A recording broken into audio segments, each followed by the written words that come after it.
स्वागत है दोस्तों आपके अपने चैनल विशुटेक में। तो चलिए स्टार्ट करते हैं आज की वीडियो। और आज की इस वीडियो में बेसिकली हम लोग देखने वाले हैं बेसिक बार बेंडिंग शेड्यूल के बारे में, और कौन कौन से टॉपिक हम लोग इस वीडियो में कवर करने वाले हैं सबसे पहले उसके बारे में हम लोग यहाँ पर डिस्कस कर लेते हैं।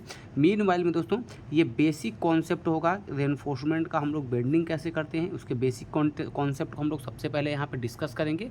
इसके बाद में हम ईच एंड एवरी टॉपिक्स को डिटेल में भी डिस्कस करेंगे। तो सबसे पहले यहाँ पे देखते हैं कि किस किस कंटेंट के बारे में आज हम लोग एक ब्रीफ नॉलेज लेने वाले हैं।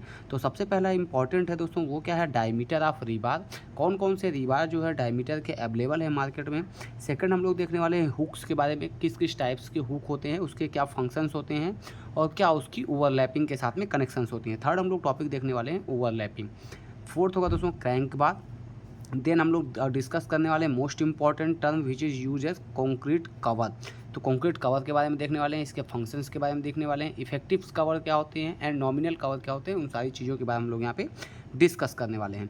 Spacing of rebar, number of rebar and number of stubs. तो बेसिकली ये 8 टॉपिक है जिसको हम लोग आज क्या है यहाँ पे दोस्तों ये ब्रीफ स्टडी करने वाले हैं, बहुत बेसिक स्टडी यहाँ पे हम लोग करने वाले हैं। इसके बाद में ईच एंड एवरी टॉपिक्स को हम लोग डिटेल्ड में स्टडी करेंगे। तो सबसे पहले यहाँ पे टॉपिक जो है, पहला टॉपिक है वो क्या है दोस्तों, वो है डायमीटर ऑफ रीबार। तो रीबार कौन कौन से डायमीटर के मार्केट में अवेलेबल हैं, सबसे पहले हम लोग इसकी यहाँ पे डिस्कस करते हैं। तो जो डायमीटर ऑफ रीबार की बात करें दोस्तों, तो सबसे पहले होता है वो 6 mm रेनफोर्समेंट होता है। देन यहाँ पे 8 mm रेनफोर्समेंट, 10 mm रेनफोर्समेंट। हम इसमें ये भी डिस्कस करेंगे दोस्तों कि कौन सा रेनफोर्समेंट्स कहाँ पे यूज किए जाते हैं। 12 mm, 16 mm, 20, 25 mm, 32 mm, 36 mm, 40 mm and 50 mm। Basically in India की बात करते हैं दोस्तों, तो नॉमिनल कंडीशंस में हम लोग कहाँ से कहाँ तक का रेनफोर्समेंट यूज करते हैं, 6 mm से लेकर के 40 mm तक। ये रेनफोर्समेंट हम लोग मैक्सिमम स्ट्रक्चर्स में यूज करते हैं। मैक्स ऑफ द रेनफोर्समेंट जैसे हम लोग बात करते हैं यहाँ पे दोस्तों स्लैब की बात करें, कभी भी किसी भी स्ट्रक्चर में स्लैब की बात करते हैं तो हम लोग अप टू 20 mm हम लोग रेनफोर्समेंट्स यूज करते हैं। तो अप टू यहाँ पे याद रखना दोस्तों, अप टू 20 mm रेनफोर्समेंट हम लोग स्लैब के केस में यूज करते हैं। डिपेंड करता है दोस्तों उस स्लैब की थिकनेस क्या है। अगर थिकनेस दोस्तों मोर देन 200 है देन रेनफोर्समेंट जो है उसका डायमीटर इंक्रीज किया जा सकता है। बट अगर लेस देन 200 है तो जो मैक्सिमम रेनफोर्समेंट्स का हम लोग क्या नाम है अपना टॉप में लेंगे दोस्तों, वो 20 mm के रेनफोर्समेंट को कंसीडर करेंगे। 6 mm रेनफोर्समेंट बहुत मिनिमम यूज होता है दोस्तों। नॉमिनल वर्क्स जो होते हैं बिल्डिंग्स के उसमें 6 mm का रेनफोर्समेंट यूज़ होता है।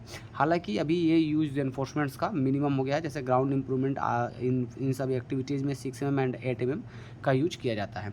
अगर आप स्ट्रक्चरल एनालिसिस की बात करिएगा दोस्तों, तो स्ट्रक्चरल एनालिसिस में 10 mm से लेकर के 40 mm तक के रेनफोर्समेंट्स जो हैं वो स्ट्रक्चरल डिज़ाइन में मैक्सिमम यूज किए जाते हैं, ये आपको ध्यान देना है। सेकंड टॉपिक जो है उसके बाद हम लोग यहाँ पे देखते हैं। जो सेकंड टॉपिक वो हम लोगों का क्या है दोस्तों, वो टॉपिक है हमारा हुक्स, जो कि मोस्ट इंपॉर्टेंट है। आप कई बार देखते होंगे दोस्तों किसी भी स्ट्रक्चर्स में क्या होता है, 2 वर्टिकल मेंबर्स होते हैं, उन दोनों वर्टिकल मेंबर्स के साथ में एक यहाँ पे लिंक बार होता है जिसे हम लोग लिंक्स बार या हुक बार बोलते हैं, वो यहाँ पे होता है। तो अब इस लिंक्स बार का क्या फंक्शन होता है उसके बाद हम लोगों को यहाँ पे देखना है। तो बेसिकली जैसे आप इसके शेप के अकॉर्डिंग देखिएगा दोस्तों, तो इसका पहला फंक्शन जो होता है वो जो मेन बार है या लॉन्गिट्यूडनल और रेनफोर्समेंट्स की जो मेन बार है उसको क्या होता है दोस्तों, होल्ड करके रखती हैं, उसको डिस्प्लेस नहीं होने देते। सेम जो मोस्ट इंपॉर्टेंट इसका फंक्शन है वो क्या है दोस्तों, इसको हम लोग शियर बार भी बोलते हैं। तो जो शियर रजिस्ट करता है, जो भी कोई भी इम्पैक्ट आता है शियर से रिलेटेड किसी भी स्ट्रक्चर में, उसको ये लोग यहाँ पे इम्पैक्ट को कम करते हैं। तो बेसिकली हम लोग यहाँ पे हुक्स के बारे में देखेंगे। थर्ड यहाँ पे जो देखेंगे शियर, थर्ड यहाँ पे जो प्रोटेक्ट करता है वो क्या करता है दोस्तों, यहाँ पे प्रोवाइड करता है डेवलपमेंट लेंथ। तो डेवलपमेंट लेंथ भी प्रोवाइड करता है जिसकी वजह से हम लोग इसको यूज करते हैं। मोस्ट इंपॉर्टेंट चीज़ यहाँ पे ये देखना है कि हम लोग कैसे आइडेंटिफाई करेंगे किसी भी स्ट्रक्चर्स में हुक लेंथ होता कितना है या कितना रखना चाहिए मिनिमम। तो बेसिकली इसके बेंडिंग स्टार्टिंग पॉइंट से लेकर के दोस्तों ये यहाँ पे आप देख पा रहे होंगे, बेंडिंग स्टार्टिंग पॉइंट मान लीजिए कोई डिस्टेंस L है और डायमीटर ऑफ रेनफोर्समेंट D है। तो इस केस में जो ये पोर्शन का ये जो लेंथ होगा दोस्तों, ये बेसिकली ये यहाँ से लेकर के ये जो लेंथ होगी दिस विल बी 9D। तो आपको सेम यहाँ पे भी वही होगा, ये मिनिमम आपको रखना है दोस्तों, ये मिनिमम 9D आपको अडॉप्ट करके ही किसी भी स्ट्रक्चर्स में अगर कहीं पे किसी भी कारण से अगर रेनफोर्समेंट्स के डिटेल्स नहीं दिए हैं तो आपको ये स्टैंडर्ड्स को फॉलो करने होंगे। थर्ड टॉपिक जो यहाँ पे है दोस्तों वो इंपॉर्टेंट टॉपिक है, वो टॉपिक है ओवरलैपिंग। तो overlapping is the most important function play करता है दोस्तों किसी भी स्ट्रक्चर्स में। तो ओवरलैपिंग का केस क्यों जरूरत पड़ा दोस्तों, बेसिकली इंडिया में जो रेनफोर्समेंट्स अवेलेबल हैं दोस्तों वो है 12 मीटर्स के अवेलेबल। फॉरेन कंट्रीज़ में दीज रेनफोर्समेंट्स आर अप्रॉक्स 13 मीटर। तो दोस्तों ये रेनफोर्समेंट्स, अगर मान लीजिए कोई स्ट्रक्चर हमारा है, कोई एक स्लैब है जिसकी हमारी लेंथ क्या है, टोटल लेंथ कितनी है दोस्तों, यहाँ पे 50 मीटर की लेंथ है। अभी दोस्तों ये 50 मीटर की लेंथ अगर कोई स्ट्रक्चर्स की, तो हम लोग क्या करते हैं, फर्स्ट यहाँ पे क्या है 12 मीटर्स की एक रेनफोर्समेंट लगा देते हैं दोस्तों। अब इस रेनफोर्समेंट के साथ में फर्दर रेनफोर्समेंट लगाने के लिए क्या करते हैं, यहाँ पे हम लोग क्या करते हैं दोस्तों, एक दूसरे से लैप करते हैं। तो ये जो लैपिंग कंडीशंस होती है इसको हम लोग क्या बोलते हैं, रेनफोर्समेंट्स की ओवरलैपिंग। तो एक इम्पॉर्टेंट ये चीज़ होगी दोस्तों कि ये हम लोग यूज क्यों करते हैं। सेकंड दोस्तों इसको यूज कैसे करते हैं, तो जैसे दोस्तों हम लोगों ने यहाँ पे पहला लैप यहाँ पे बनाया, तो सेकंड लैप हमको ये कंसीडर करना है दोस्तों कि overlapping on the same plane. जैसे दोस्तों ये इसका एक प्लेन हो गया, तो इस प्लेन पे सिंगल एक ही ओवरलैपिंग होनी चाहिए। ये सेकंड प्लेन है दोस्तों, तो सेकंड प्लेन पे ओवरलैपिंग। बेसिकली इसके बीच में कुछ डिस्टेंस भी स्पेसिफाइड रहता है। अगर ड्राइंग में मेंशन किया हुआ है तो बहुत अच्छा, नहीं मेंशन किया तो हम लोग 0.3 LS रखते हैं। LS जो है यहाँ पे दोस्तों वो क्या है आपका, बेसिकली वो आपका लैप लेंथ है। ये आपको यहाँ पे ध्यान देना है। मान लीजिए किसी 3 रेनफोर्समेंट को प्लेस करना है, तो पहले रेनफोर्समेंट को हम लोग प्लेस करते हैं दोस्तों इस कंडीशन में ओवरलैपिंग। सेकंड की ओवरलैपिंग कहीं यहाँ पे करेंगे। थर्ड की ओवरलैपिंग आप सेम प्लेस पे कर सकते हैं। ये यहाँ पे फंक्शन होता है ओवरलैपिंग के केस का। जो नेक्स्ट टॉपिक है वो टॉपिक हम लोगों का कौन सा दोस्तों, वो टॉपिक है हमारा क्रैंक बार। तो हम लोग क्रैंक के बारे में यहाँ पे हम लोग डिस्कस करेंगे। तो क्रैंक बार क्या होता है दोस्तों, क्रैंक बार बेसिकली शियर को रजिस्ट करने के लिए बनाया जाता है। मान लीजिए दोस्तों यहाँ पे हम लोग चौथा टॉपिक जो है वो क्या है, क्रैंक बार्स। तो क्रैंक बार्स के लिए अगर हम यहाँ पे एक बीम का एग्जाम्पल लेते हैं दोस्तों, तो बीम में क्या होता है दोस्तों, अब यहाँ पे बीम्स के सपोर्ट, जब हम लोग जैसे ही यहाँ पे एक सपोर्ट्स प्रोवाइड करेंगे किसी भी बीम को, तो आपको ये पता है दोस्तों कि सपोर्ट्स पे जो शियर फोर्स होता है दोस्तों, शियर का जो इम्पैक्ट होता है सपोर्ट्स पे वो क्या होता है, वो मैक्सिमम होता है और बेंडिंग मोमेंट का इम्पैक्ट बहुत कम होता है। अगर इसका हम लोग डिफ्लेक्शन कर्व बनाते हैं यहाँ पे दोस्तों, तो इसका डिफ्लेक्शन कर्व कुछ ऐसा बनेगा। और अगर यहाँ पे एक W लोड लगा हुआ है तो दोस्तों क्या होता है, हम लोग बेंट अप बार प्रोवाइड करते हैं जिसको हम लोग क्रैंक बार या इसको बोल सकते हैं दोस्तों बेंट अप बार। आपको ये याद रखना है दोस्तों, काफ़ी टाइम से टर्मोलॉजीज चेंज हो जाती है जिसकी वजह से आइडिया नहीं लग पाता। तो बेंट अप बार के केस में क्या होता है दोस्तों, एक यहाँ पे रेनफोर्समेंट होता है जिसको हम लोग क्या कहते हैं, ये क्रैंक बना करके रेनफोर्समेंट को प्लेस करते हैं। तो ये जो पार्ट है दोस्तों, इसका ये जो पार्ट है ये बेसिकली क्या कहलाता है, बेंट अप या क्रैंक। तो ये जो क्रैंक होता है दोस्तों इसकी एक स्पेसिफाइड लेंथ होती है। मान लीजिए ये कोई आपका स्ट्रक्चर है जिसका डेप्थ D है। अगर यहाँ पे आप इसको इफेक्टिव कवर के डेप्थ की बात करिएगा, इफेक्टिव कवर का मतलब क्या होता है दोस्तों, D माइनस बॉटम का कवर माइनस अप साइड का कवर, ये दोनों को हम लोग घटाएंगे तो हम लोगों को क्या मिल जाएगा, D मिनिमम। तो यहाँ पे जो बेंट अप बार की जो ये लेंथ होती है दोस्तों, बेसिकली ये जो लेंथ होती है यहाँ से लेकर के इस पॉइंट तक का, वो कितना होता है 0.42 D।